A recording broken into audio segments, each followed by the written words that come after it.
Hello friends, welcome to my YouTube channel study with Harshit. आज मैं आपके लिए ईवीएस पर्यावरण की सेकंड वीडियो लेकर आया हूँ, जिसके अंदर भी सुपर 30 क्वेश्चंस हैं जो आपके लिए यूपी टेट, सी टेट और सुपर टेट के लिए बहुत इंपॉर्टेंट है। चलिए स्टार्ट करते हैं। क्वेश्चन नंबर 1 है हमारा, वायरस संक्रमण से होने वाला रोग है। तो ये होता है जुखाम। ऑप्शन नंबर सी सही है। जुकाम की बीमारी सामान्यतः राइनो वायरस के कारण होती है। ये वायरस नाक की म्यूकस मेम्ब्रेन को क्षतिग्रस्त करते हैं। यह बीमारी छींक, वायु इत्यादि के माध्यम से फैलता है तथा इसमें रोगी को सिर दर्द, हल्का ज्वर, बुखार और आँख व नाक से पानी गिरता है। आज हम सभी क्वेश्चंस को डिटेल में करेंगे। चलिए क्वेश्चन नंबर 2 देखिए, भारत में कृषि को प्रभावित करने वाला मौसम का सबसे महत्वपूर्ण तत्व क्या है? तो जो भारत में कृषि को प्रभावित करने वाला सबसे महत्वपूर्ण तत्व है वो है वृष्टि। ऑप्शन नंबर डी बिल्कुल सही है। Option number D. देखिए, भारत में कृषि को प्रभावित करने वाला मौसम का सबसे महत्वपूर्ण तत्व वृष्टि यानी वर्षा है। फसलों के वर्धन एवं विकास के लिए जल एक आवश्यक तत्व है, क्योंकि इसमें मृदा में नमी बनी रहती है। वर्षा की विभिन्नता के अनुरूप ही फसलों एवं पशुओं के वितरण में भिन्नता पाई जाती है। फसलों के वितरण प्रारूप को वर्षा की मात्रा प्रभावित एवं निर्धारित करती है। तो क्वेश्चन नंबर 3 देखिए, वायुमंडल की सबसे ठंडी परत कौन सी है? तो जो वायुमंडल की सबसे ठंडी परत होती है वो मध्यमंडल होती है, यानी कि ऑप्शन नंबर बी सही है। मध्यमंडल वायुमंडल की सबसे ठंडी परत होती है। मध्यमंडल का विस्तार धरातल से 50 से 80 किलोमीटर की ऊंचाई तक पाया जाता है। इस मंडल में नाक्टिलुसेंट बादलों का ध्रुवों के ऊपर गर्मियों में दर्शन होता है। इन बादलों का निर्माण उल्का धूल एवं संवहनीय प्रक्रिया द्वारा ऊपर लाई गई आर्द्रता के सहयोग से संघनन होने से होता है। इस मंडल में ऊंचाई के साथ तापमान में गिरावट होती है। इस मंडल की ऊपरी सीमा पर ताप -100 डिग्री सेंटीग्रेड तक पहुंच जाता है। मध्यमंडल की ऊपरी सीमा को क्या कहते हैं? मेसोपाज। ये ध्यान रखना है आपको कि मध्यमंडल की ऊपरी सीमा को मेसोपाज कहते हैं। क्वेश्चन नंबर नेक्स्ट देखिए 4, निम्न में से कौन सी एक ग्रीन हाउस गैस है? तो ये तो मैंने आपको कल भी बताया था, मीथेन जो होती है हमारी वो एक ग्रीन हाउस गैस होती है। नेक्स्ट क्वेश्चन देखिए, क्वेश्चन नंबर 5, बहुत इंपॉर्टेंट क्वेश्चन है कि भारत में प्रोजेक्ट टाइगर की शुरुआत कब हुई? तो भारत में प्रोजेक्ट टाइगर की शुरुआत हुई थी हमारी 1973 में, यानी कि इस क्वेश्चन का ए ऑप्शन सही है। बाघ प्रजाति के विलुप्त प्राय होने की समस्या को देखते हुए इसके संरक्षण के लिए सरकार ने अप्रैल 1973 में बाघ परियोजना यानी प्रोजेक्ट टाइगर प्रारंभ की थी, जिसका उद्देश्य बाघ को समाप्त होने से बचाना था। समस्त विश्व में बाघों की आकलित संख्या जो है वो 3000 से 4000 के बीच है, और भारत में बाघों की जो संख्या है वो 2226 आकलित है, जो विश्व के अन्य किसी देश से अधिक है। क्वेश्चन नंबर 6, पृथ्वी तल पर उस काल्पनिक रेखा को क्या कहते हैं जो 180 डिग्री मेरिडियन यामोत्तर पर खींची जाती है? तो उसको बोलते हैं हम अंतर्राष्ट्रीय तिथि रेखा, यानी कि इस क्वेश्चन का ए ऑप्शन सही है। देखिए, 180 डिग्री देशांतर रेखा को अंतर्राष्ट्रीय तिथि रेखा या इंटरनेशनल डेट लाइन कहा जाता है। 180 डिग्री देशांतर के दोनों ओर अलग अलग तिथियां पाई जाती हैं। जब इस रेखा से पूर्व की ओर जाते हैं तो एक दिन बढ़ाया जाता है, और इस रेखा से जब पश्चिम की ओर जाते हैं तो एक दिन कम कर दिया जाता है। क्वेश्चन नंबर 7 देखिए, निम्न में से किस राज्य में गल्फ ऑफ मन्नार मैरीन राष्ट्रीय पार्क स्थित है? तो ये आपका तमिलनाडु में स्थित है। ऑप्शन नंबर बी सही है। मन्नार की खाड़ी सागरीय मैरीन राष्ट्रीय उद्यान तमिलनाडु में स्थित है। इसकी स्थापना हुई थी 1986 में, और जैव विविधता के संरक्षण हेतु विविध प्रकार की विधियां अपनाई जाती हैं। इसमें संरक्षित क्षेत्रों में स्थापना करना एक महत्वपूर्ण विधि है। संरक्षित क्षेत्रों, राष्ट्रीय उद्यान, वन्य जीव अभयारण्य, संरक्षण रिजर्व एवं सामुदायिक रिजर्व शामिल हैं। भारत में 104 राष्ट्रीय उद्यान हैं। ये आपको याद करने वाली चीज़ें हैं कि भारत में 104 राष्ट्रीय उद्यान हैं, 544 वन्य जीव अभयारण्य हैं, 77 संरक्षण रिजर्व और 46 सामुदायिक रिजर्व हैं। क्वेश्चन नंबर 8 देखिए, जनगणना 2011 के अनुसार भारत में लिंगानुपात क्या है? तो जनगणना 2011 के अनुसार भारत में लिंगानुपात है 940:1000, यानी कि हमारा इस क्वेश्चन का ए ऑप्शन सही है। जनगणना 2011 के अंतिम आंकड़ों के अनुसार भारत में 940:1000 लिंगानुपात था। 2011 के अंतिम आंकड़ों के अनुसार भारत में लिंगानुपात प्रति 1000 पुरुषों पर महिलाओं की संख्या 943 है, जो 2001 से 10 अधिक है। कुल जनसंख्या के संदर्भ में केरल में लिंगानुपात सर्वाधिक है। प्रथम 3 लिंगानुपात वाले राज्य या केंद्र प्रदेश कौन से हैं? केरल, पुडुचेरी और तमिलनाडु। क्वेश्चन नंबर 9, निम्न में से किस एक प्राणी को किसान का मित्र कहा जाता है? तो जो किसान का मित्र कहा जाता है वो कहा जाता है केंचुआ को। ऑप्शन नंबर बी सही है। केंचुआ को किसान का मित्र कहा जाता है। केंचुआ एक कृमि है जो लंबा वर्तुलाकार ताम्र वर्ण का होता है और बरसात के दिनों में मिट्टी में रेंगता नजर आता है। केंचुआ एनिलिडा संघ का सदस्य है। केंचुए किसानों के सच्चे मित्र और सहायक हैं। इनका मिट्टी खाने का ढंग लाभदायक है। ये पृथ्वी को एक प्रकार से जोतकर किसानों के लिए उपजाऊ बनाते हैं। क्वेश्चन नंबर 10 देखिए, निम्नलिखित भारतीय राज्यों में से किस राज्य की कोई समुद्र सीमा नहीं है? तो आपके राजस्थान की कोई समुद्री सीमा नहीं है। इस क्वेश्चन का सी ऑप्शन सही है। राजस्थान राज्य की कोई समुद्री सीमा नहीं है। भारत 3 ओर से समुद्र से घिरा है। भारत की तटरेखा पूर्व में बंगाल की खाड़ी, दक्षिण में हिंद महासागर और पश्चिम में अरब सागर सहित मुख्य भूमि और द्वीपों से घिरी है। भारत की तटरेखा पर 9 राज्य स्थित हैं। वो कौन कौन से? गुजरात, महाराष्ट्र, गोवा, कर्नाटक, केरल, तमिलनाडु, आंध्र प्रदेश, ओडिशा और पश्चिम बंगाल। भारत के तट पर 4 केंद्र शासित प्रदेश भी हैं: दमन एवं दीव, लक्षद्वीप, पुडुचेरी एवं अंडमान और निकोबार द्वीप समूह। क्वेश्चन नंबर 11 देखिए, किससे नदी के प्रदूषण स्तर की माप की जाती है? तो ये की जाती है आपकी बीओडी से, बायोलॉजिकल ऑक्सीजन डिमांड। तो हमारा सी ऑप्शन सही है। बीओडी की फुल फॉर्म होती है बायोलॉजिकल ऑक्सीजन डिमांड, जो कि एक जल प्रदूषण मापने की मुख्य इकाई है। कार्बनिक एवं अकार्बनिक अपशिष्ट अपघटित होने के लिए जल निकायों में घुलनशील ऑक्सीजन का उपयोग करते हैं, जिससे जल में घुलनशील ऑक्सीजन की मात्रा घट जाती है। घुलनशील ऑक्सीजन की मात्रा घटने से उसकी मांग बढ़ जाती है। बीओडी का अधिक होना जल के संक्रमित होने को दर्शाता है। तो ऑक्सीजन की मांग का बढ़ते अपशिष्ट की मात्रा में सीधा संबंध है। इस मांग को जैव रासायनिक ऑक्सीजन मांग यानी कि बीओडी कहते हैं। बीओडी ऑक्सीजन का मापक है। अतः जहाँ बीओडी वहाँ निम्न डीओ होगा। तो BOD proportional 1/DO। Question number 12 देखिए, समुद्री शैवाल किसका महत्वपूर्ण स्रोत है? तो जो समुद्री शैवाल हैं वो आयोडीन के महत्वपूर्ण स्रोत हैं। तो इस क्वेश्चन का हमारा सी ऑप्शन सही है। समुद्री शैवाल आयोडीन का महत्वपूर्ण स्रोत है। शैवाल पर्णहरिम युक्त संवहन उत्तक रहित सरल जीव हैं। अधिकांश शैवाल पौधों के समान सूर्य के प्रकाश की उपस्थिति में प्रकाश संश्लेषण की क्रिया द्वारा अपना भोजन स्वयं बनाते हैं, अर्थात ये स्वपोषी होते हैं। ये एक कोशिका से लेकर बहुकोशिकीय अनेक रूपों में हो सकते हैं। शैवाल से आयोडीन नमक तत्व निकाला जाता है। समुद्री खरपतवार व लिमिनेरिया आदि आयोडीन के प्रमुख स्रोत हैं।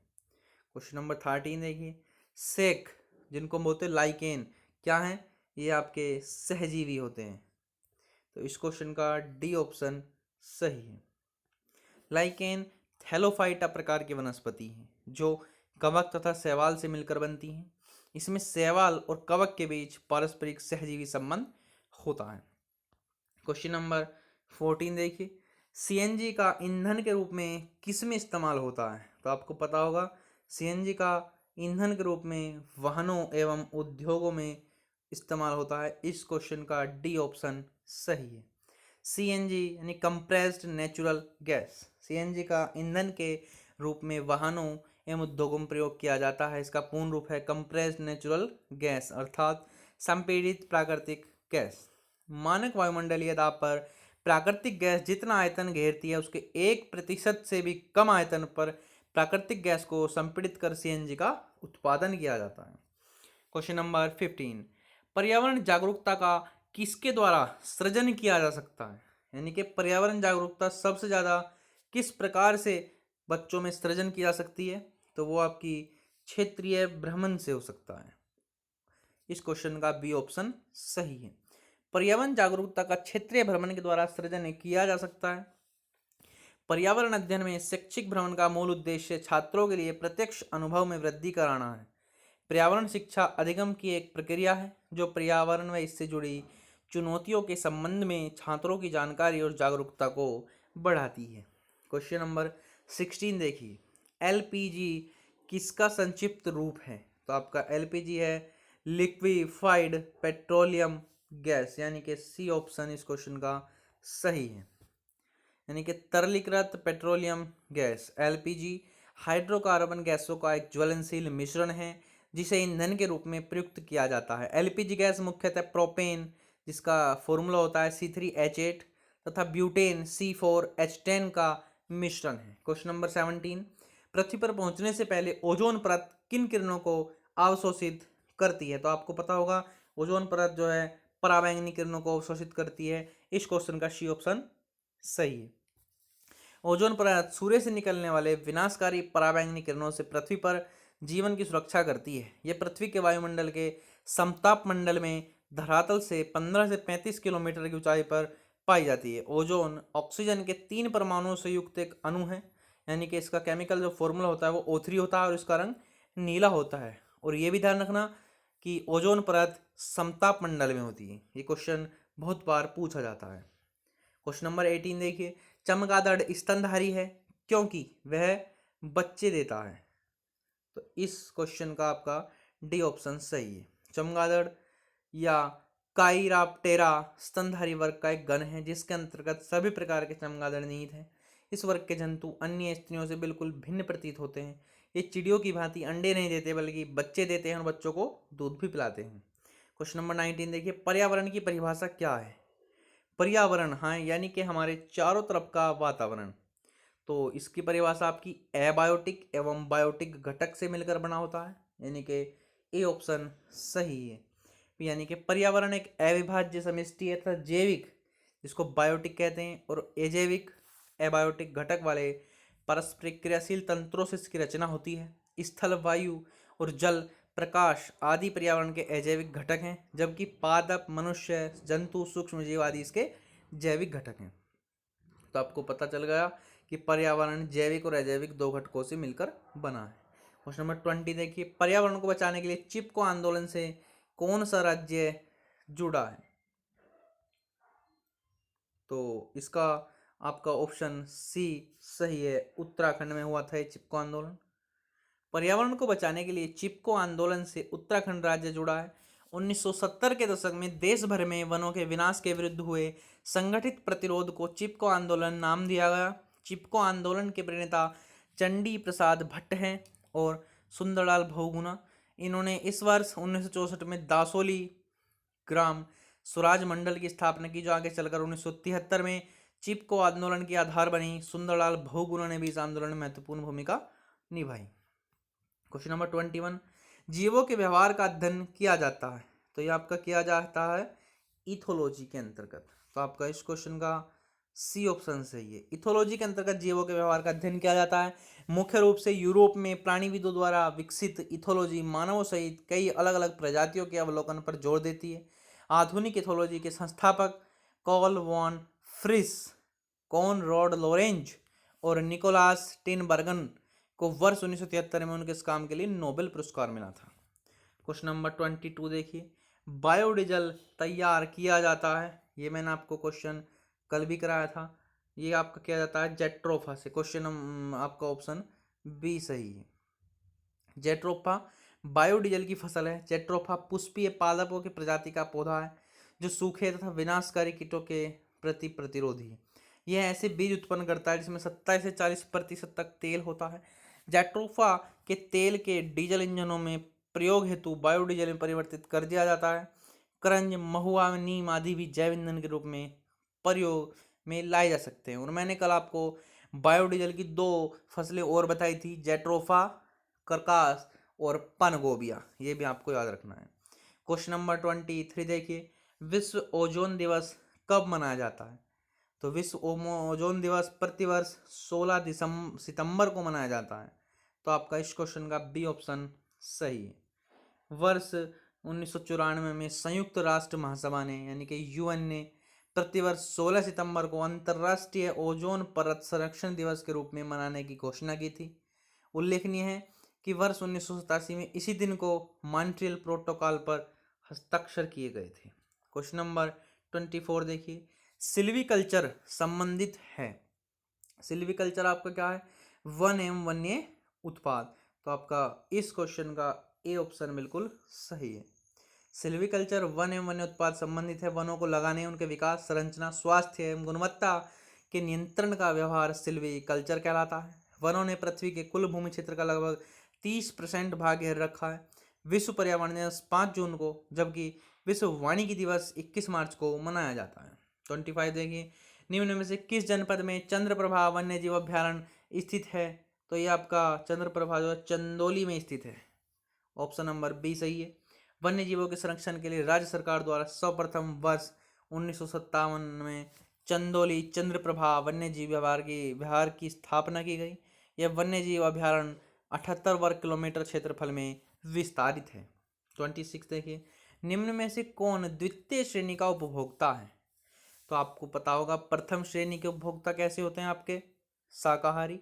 द्वितीय श्रेणी के होते हैं आपके मांसाहारी, और तृतीय श्रेणी के होते हैं आपके सर्वाहारी, जो शाकाहारी और मांसाहारी दोनों प्रकार के होते हैं। तो आपने इसमें पूछा है द्वितीय श्रेणी, तो द्वितीय श्रेणी का उपभोक्ता हमारा शेर होता है। इस क्वेश्चन का सी ऑप्शन सही है। किसी खास रंग मुख्य शाकाहारी प्राणी ही प्राथमिक उपभोक्ता की श्रेणी में आते हैं। जैसे हिरण शाकाहारी प्राणी आते हैं, प्राथमिक उपभोक्ता है। शेर मांसाहारी प्राणी है, यह द्वितीय श्रेणी का उपभोक्ता है। सांप तृतीय श्रेणी का उपभोक्ता है। चलिए नेक्स्ट क्वेश्चन देखिए, 27। झूम खेती होती है। झूम खेती होती है आपकी मेघालय में। तो इस क्वेश्चन का सी ऑप्शन बिल्कुल सही है। झूम कृषि एक स्थानांतरित कृषि पद्धति है। कृषि पद्धति भारत में असम, मेघालय, नागालैंड, मणिपुर, त्रिपुरा, मिजोरम, अरुणाचल प्रदेश, ओडिशा, मध्य प्रदेश, झारखंड, छत्तीसगढ़ एवं आंध्र प्रदेश में जनजातियों द्वारा अपनाई जाती है। झूम कृषि के अंतर्गत वनों या जंगलों को काटकर या जलाकर कृषि योग्य भूमि का निर्माण किया जाता है। इतना आप सभी को याद रखना है। क्वेश्चन नंबर 28 देखिए, शुष्क बर्फ किसका ठोस रूप है? शुष्क बर्फ आपको पता है कार्बन डाइऑक्साइड का ठोस रूप है, जिसका फॉर्मूला होता है CO2।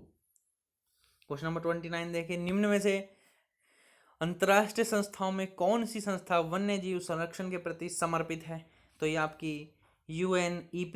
क्वेश्चन नंबर आपका ऑप्शन ए सही है, ये हटा दीजिए, UNEP होता है आपका बस। संयुक्त राष्ट्र पर्यावरण कार्यक्रम यानी कि UNEP, United Nations Environment Programme, संयुक्त राष्ट्र की एक एजेंसी है और पर्यावरण की दृष्टि से अच्छी नीतियों और प्रथाओं को लागू करने में विकासशील देशों की सहायता, वन्यजीव संरक्षण तथा अन्य पर्यावरणीय गतिविधियों का समन्वय करता है। इसकी स्थापना आपकी 1972 में हुई थी। इसका मुख्यालय नैरोबी जो कि केन्या में अवस्थित है। इसके वर्तमान प्रमुख नॉर्वे के एरिक सोलेहेम हैं। क्वेश्चन नंबर 30 देखिए, कृत्रिम वर्षा के लिए मेघ बीजन के लिए प्रयुक्त रसायन है। तो ये आपका सिल्वर आयोडाइड से कृत्रिम वर्षा की जाती है, यानी कि इस क्वेश्चन का सी ऑप्शन सही है। क्लाउड सीडिंग मौसम में बदलाव लाने की एक ऐसी प्रक्रिया है जिसमें बादलों से इच्छा अनुसार वर्षा कराई जा सकती है। आमतौर पर क्लाउड सीडिंग प्रक्रिया में सिल्वर आयोडाइड और शुष्क बर्फ जैसे तत्व प्रयोग किए जाते हैं। इन रसायनों का हवाई जहाज के जरिए बादलों पर छिड़काव किया जाता है। सिल्वर आयोडाइड क्रिस्टल की संरचना प्राकृतिक बर्फ जैसी ही होती है। तो ये थे आज की हमारी वीडियो सुपर 30 क्वेश्चन। अगर आपको अच्छे लगे हों तो हमारे चैनल को सब्सक्राइब करना ना भूलें। Thank you for watching.